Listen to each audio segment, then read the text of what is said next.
தீர்க்கவே இயலாமல் இருக்கும் நோய்களுக்கு கர்ம வினைகள் காரணமாக இருக்கும் என்று கடந்த பதிவில் கூற கேட்டோம்.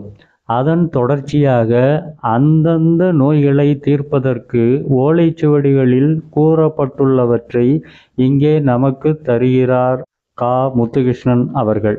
கேட்போம் இதை. எல்லாருக்கும் வணக்கம். நம்ம சென்ற பதிவுல அகத்தியரோட கர்மகாண்டம் 300ங்கிற நூல்ல இருந்து அந்த கர்ம வினையால ஏற்படுகிற நோய்கள் என்னென்ன அப்படிங்கிற விளக்கம் பார்த்தோம். இப்ப அந்த நோய்களுக்கு என்ன பரிகாரம், அதை எப்படி தீர்க்கலாம் அப்படின்னு சொல்லிட்டு அகத்தியர் சொல்லியிருக்காரு. அவர் யாருக்கு சொல்லியிருக்காருன்னா சுந்தரானந்தர் சித்தருக்கு அவர் சொன்ன உபதேசம் மாதிரி ஒரு நூல் இருக்கு, ஜோதிட கர்மகாண்டம் அப்படின்னு சொல்லி. சுந்தரானந்தர்ங்கிறவர் மதுரையில மீனாட்சி அம்மன் கோயில்ல சமாதின்னு சொல்றாங்களே, அவராதான் இருக்குமோ? இருக்கலாம். சித்தர்களை பத்தி நம்ம நிறைய சொல்லலாம். சுந்தரானந்தர் 18 சித்தர்கள்ல ஒருத்தர். மதுரையில சிவபெருமானே சுந்தரானந்தர், அதாவது எல்லாம் வல்ல சித்தர் அப்படின்னு சொல்லிட்டு திருவிளையாடல் புரிஞ்சு அவர் ஆனதா சொல்லுவாங்க. எல்லாம் நமக்கு விளக்கம். 18 சித்தர்ல சுந்தரானந்தர் ஒருத்தர். சதுரகிரியிலையும் ஒரு ரொம்ப விஷயங்கள் பண்ணியிருக்காரு. அதனால அந்த அவருக்கு இவர் சொன்ன மாதிரி அந்த புக்கு மூலம் போகுது.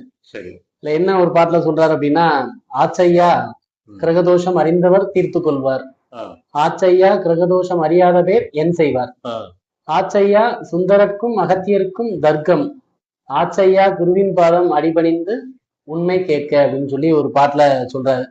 அதாவது என்ன அப்படின்னா, கிரகதோஷம் அறிஞ்சவர்கள் அதுக்கு என்ன பண்ணணும், அந்த சாந்தி செய்ய என்ன பண்ணணும் அப்படின்னு சொல்ற விவரம் தெரிஞ்சவங்க அந்த விதிப்படி, ஆகம விதிப்படியோ அதுபடியோ தீர்த்து கொள்வார்கள்.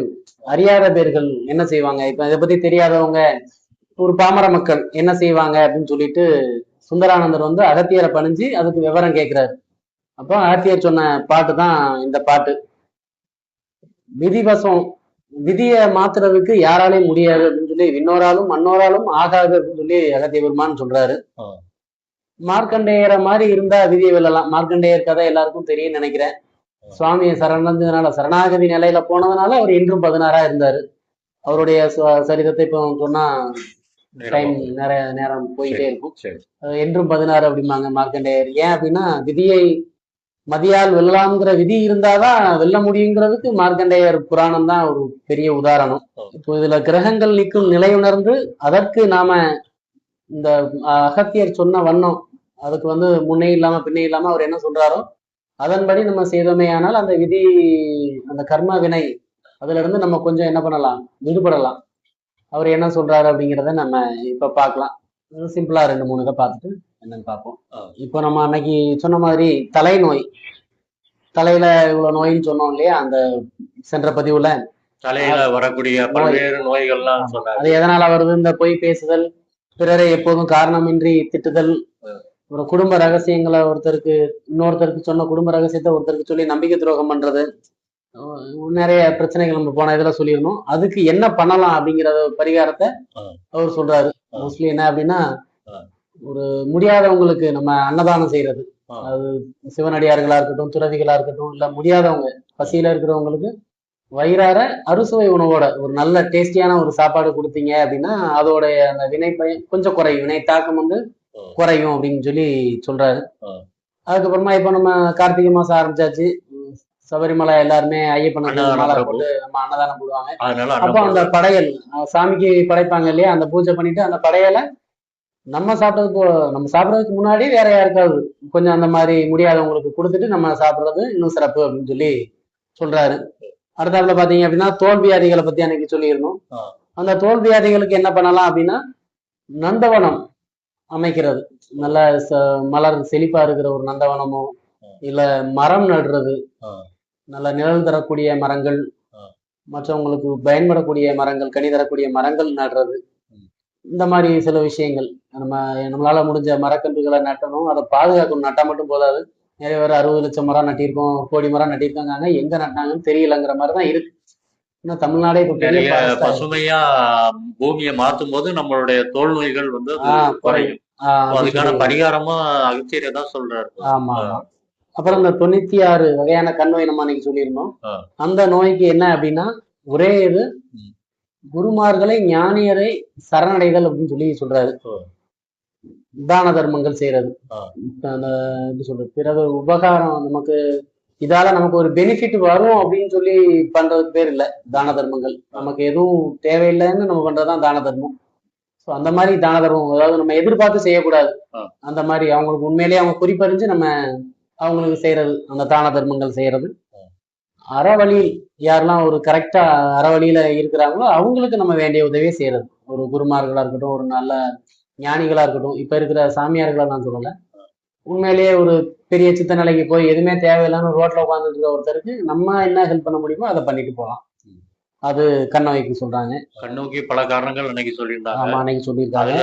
வந்து குறிப்பா வந்து அன்னதானம் வந்து அந்த பிரச்சனைகளை தீர்க்குதுன்னு சொல்லி பரிகாரமா விஷயம் சொல்றாரு. ஆமா. அப்புறம் அன்னைக்கு இந்த மேக நோய்கள் பத்தி சொல்லியிருந்தோம். அதுக்கு என்ன அப்படின்னா, அரச மரத்துக்கு மேக நோய்கள்ங்கிறது வந்து என்ன நோய்கள்? பால்வினை நோய்கள், உஷ்ண நோய்கள், இதெல்லாம் சொல்லியிருந்தோம். அது எதனால வந்துன்னு அன்னைக்கு சொல்லியிருந்தோம், உயிர்பலி செஞ்சவர் அப்படின்ட்டு. அதுக்கு என்ன சொல்றாரு அப்படின்னா, அரச மரத்துக்கு 100 குடம் தண்ணீர் ஊத்தி அதை வழிபாடு பண்றது. மரங்களை, அரச மரத்துல உங்களுக்கு ஆக்சிஜன் நிறைய, காலையில மார்னிங்ல ஏர்லி மார்னிங்ல அரச மரத்துல ஆக்சிஜன் நிறைய வருமா இல்லையா, அதை நம்ம வந்து 100 குடம் தண்ணி ஊத்தி அதை சுத்தி வரணும் அப்படின்னா அந்த நோய். பால்வினை நோய்களால் பாதிக்கப்பட்டவங்க வந்து அரச மரத்தை நல்லா மெயின்டைன் பண்ணும்போது அது பரிகாரமா அமைஞ்சிருது. பரிகாரம் அமைது குறையுது. அந்த பிள்ளையார் நந்தி இருக்கிற மாதிரி இதுல பண்ணணும் அப்படின்னு சொல்லி சொல்றாரு. ஆன்மீகம் ஈவன் அன்னதானமும் செய்ய சொல்றாரு. அன்னதானம் எல்லாத்துக்கும் அன்னதானம் பொதுவா எல்லாத்துக்கும் பசிச்சவங்களுக்கு கொடுக்கணும். நம்ம பாட்டிக்கு போய் ஒரு பெரிய கார்பரேட் கோயில்ல போய் ஜம்முன்னு ஒரு அன்னதானத்தை போட்டு அங்க வர்றவங்களே சாப்பிட்டு போனா அது பேர் அன்னதானம் கிடையாது. ஆமா, அதை சொல்றாரு. அப்புறம் இப்ப அரச மரத்தை சுத்தி வர்றது பெண்கள் வந்து குழந்தை பெருக்கவங்க பாலியல் குழந்தை பேர் எல்லாம் ஒண்ணுக்கு சம்மந்தப்படுத்தி. சரி சரி. அதுக்கப்புறமாட்டி அந்த கடன் கொடுத்தவர்களை மாற்றி மோசம் செய்தவர்கள் சொல்லிட்டு சொல்லிடணும் இல்லையா, காசநோய். அதுக்கு என்ன அப்படின்னா, ஆடை கிழிஞ்ச நிலையில இருக்கிறவங்களுக்கு ஆடை தானம் கொடுக்கறது.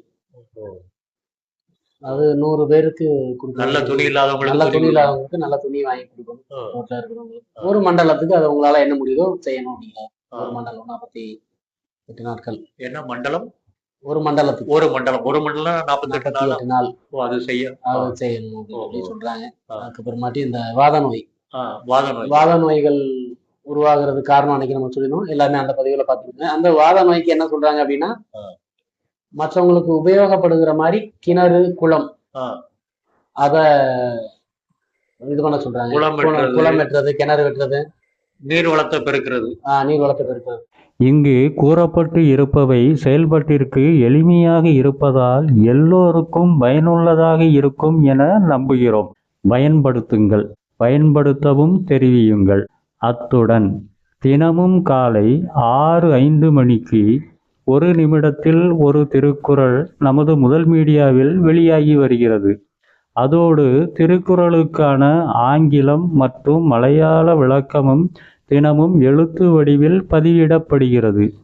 நீங்களும் பார்த்து மற்றவர்களுக்கும் பதிவிடலாம். கூடுதல் பதிவுகளோடு அடுத்து சந்திக்கிறோம். அதுவரை நன்றி.